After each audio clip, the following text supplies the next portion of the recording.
Setiap kita menawarkan produk, kalau itu tidak solusi atau dari permasalahan mereka, maka nggak akan berhasil.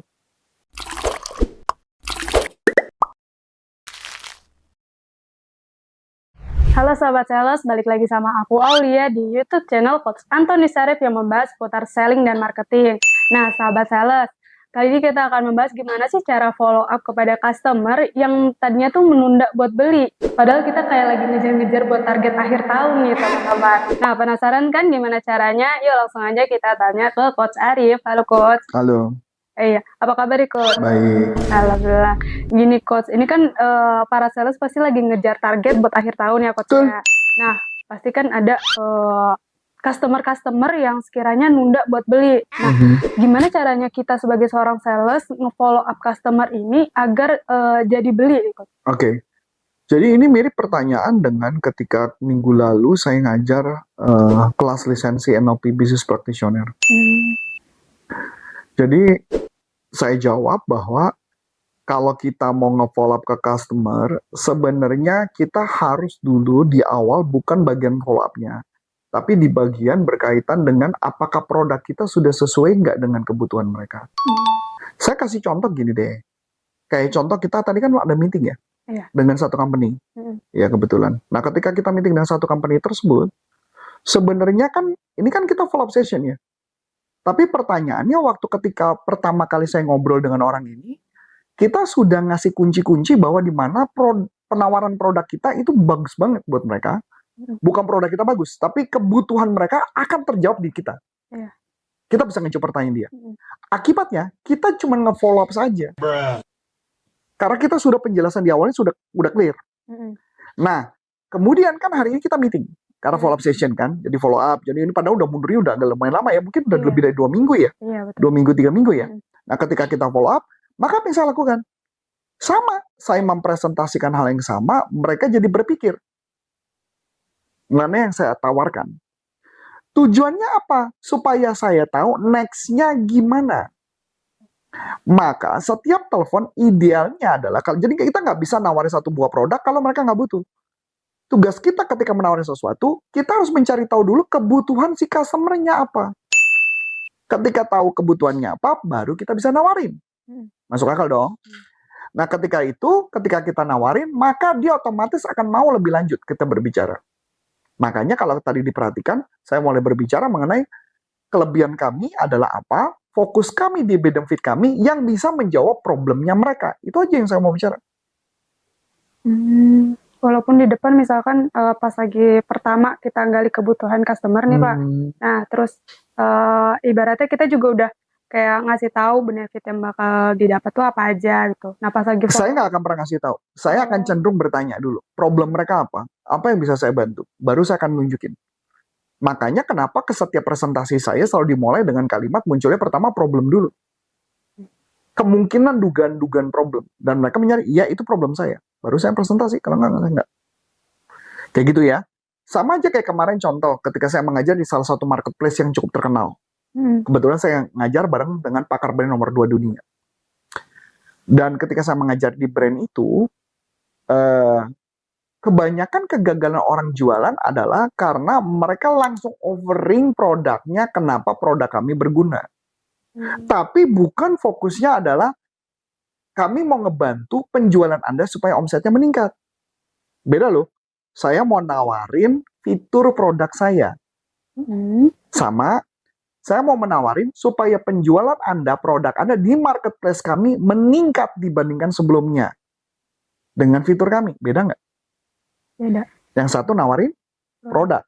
Yang satu nawarin solusi. Itu yang membuat kenapa orang suka di follow up berikutnya nggak jawab. Masuk akal? Ya, makanya kenapa kalau kita memfollow up segala sesuatu, maka diperhatikan banget deh. Kemarin kan ketika kamu kirim proposal kemana yang pakai email, ke salah satu perusahaan tuh, saya minta kamu masukin apa? Masukin YouTube sama website. Tahu kenapa? Karena saya tahu kalau kamu nggak nunjukin websitenya, mungkin aja kalau dia lagi sempat, dia klik, dia bisa tahu apa yang betapa kita bisa bantu mereka. Kedua, ketika mereka buka YouTube, mereka akan melihat channel ini dan mereka akan mempelajari. Ini benar nggak sesuai dengan problem kami? Itu loh yang mau dibahas. Makanya tugas kita adalah, gunanya sosial media adalah untuk membuat mereka mencari tahu, kepo mencari tahu tentang kita. Makanya kalau kita lihat Instagramnya Kak Korpora, kan fokusnya kemana? Semua solusi kan? Kita nggak ngobrolin produk, kita ngobrolin problem, solusi, problem, solusi, problem, kayak gitu. Masuk akal? Nah, itu yang gambaran. Nah, pertanyaan yang menarik, misalkan juga, setiap kita menawarkan produk, kalau itu tidak solusi atau dari permasalahan mereka, maka nggak akan berhasil. Jadi masalahnya tuh harus benar-benar kita gali tuntas, baru kita kasih solusinya. Betul. Kalau misalkan problemnya aja belum tuntas, kita kasih solusi, itu kayak nggak kena gitu. Betul. Apalagi orangnya belum kenal sama kita. Iya. Perusahaan yang kemarin kita kirim itu kan, perusahaan Huruf depannya D kan, itu kan belum kenal sama Korpora. Tapi saya berani jamin perusahaan itu kenal sama saya. Kenapa? Nah, ini rahasianya. Perusahaan itu, direkturnya yang tinggi, itu kenal sama saya pribadi. Perusahaan itu, saya pernah kerja di satu perusahaan, yang kebetulan dia ada hubungan bisnis sama kami. Satu. Yang kedua, dia pernah interview saya. Oh iya Pak. Untuk kerja di tempat mereka. Dulu banget. Tapi ketahuan sama mantan bos saya. Keboleh. Oke. Jadi maksud saya mau kasih gambaran. Tapi kan yang sekarang kontak saya kan, bukan kita kontak ya, maksudnya nama itu kemungkinan adalah anak baru, jadi nggak kenal saya. Iya. Makanya oleh sebab itu kenapa saya masukinlah sosial media kita. Oke. Walaupun dulu udah tahu, kan yang sekarang anak buahnya belum tentu tahu. Itu makanya kita harus nge-build. Kita harus bangun reputasi untuk nge-build trust. Kan kalau HRD kita kontak, kan mereka kan perlu tahu siapa kita. Jangan sekonyong-konyong cuman kita kirimin proposal saja. Bahkan kalau perlu nih, kamu cari nama orang itu, follow LinkedIn-nya, chatting pribadi. Pasti nggak dilakukan kan? Enggak. Itu. Dan kalau saya akan cari juga Instagramnya sama orang itu. Dan saya akan chatting sama dia di Instagramnya. Yang saya lakukan lagi berikutnya. Karena nama itu udah ada. Divisinya udah ada. Telepon aja perusahaan. Dia. Perkenalkan diri. Bilang saya kirim proposal. Nggak ada juga kan? Iya. Jadi makanya jualan tuh ada 3. Jadi artinya gini. Masih banyak cara untuk closing. Tapi kenapa kita gagal? Karena kita cuma pakai satu cara saja. Ya hanya cuma kirim aja. Gitu. Kirim aja. Yang penting melakukan pekerjaan. Nah itu yang makanya kadang nggak berhasil.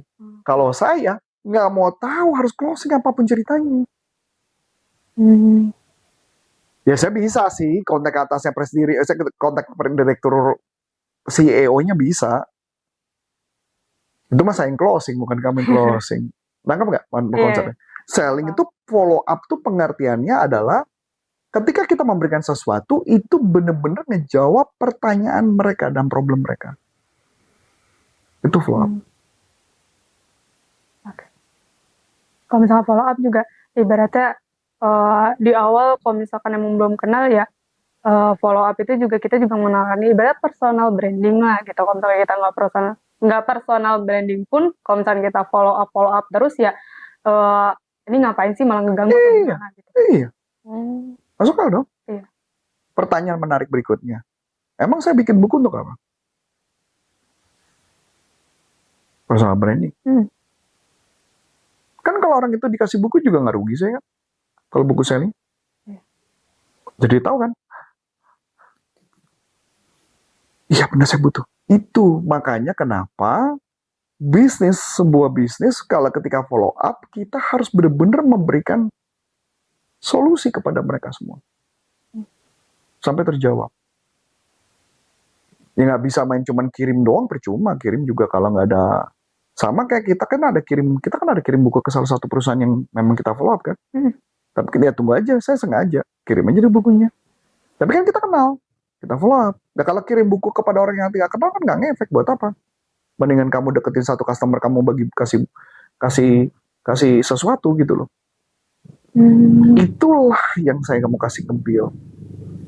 Berarti kalau misalkan pas lagi kita ngedeketin customer, nge-follow up, jadi kita kayak ngedeketin, ngasih sesuatu, atau ibaratnya agar biar deket, pas lagi follow up, tektokannya juga enak gitu. Makanya follow up akan jadi lebih mudah. Makanya kalau ditanya, mungkin nggak kalau jualan bisa tanpa ditolak? Bisa, asal kita deketin.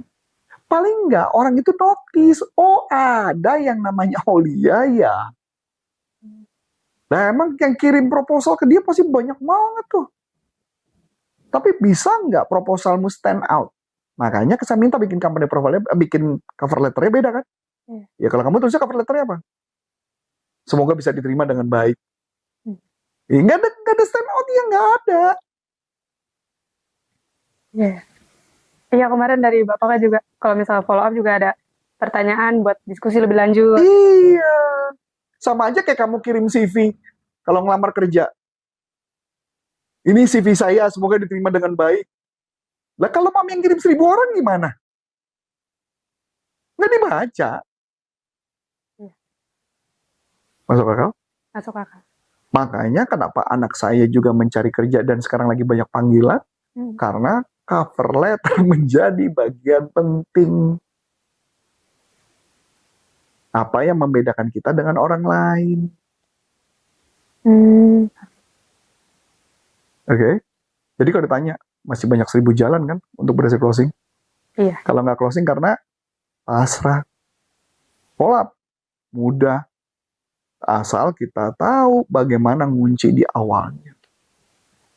Dengan bertanya kebutuhan mereka dan kita memberikan solusi, ketika kita follow up berikutnya, maka akan jalan. Masuk akal? Masuk akal. Itu aja. Nah, sahabat sales, menarik kan? Jadi buat teman-teman kalau misalkan yang kesulitan untuk mencapai targetnya di tahun ini nih, karena mau akhir tahun, dan ini gimana sih cara teman-teman buat follow up customer-nya kembali, bisa nonton di video channel ini ya. Cukup sekian dari aku, Aulia. Dan saya Coach Antoni Sarif, mengucapkan banyak terima kasih, sukses buat Anda, dan sampai jumpa. Salam performance. Bye-bye.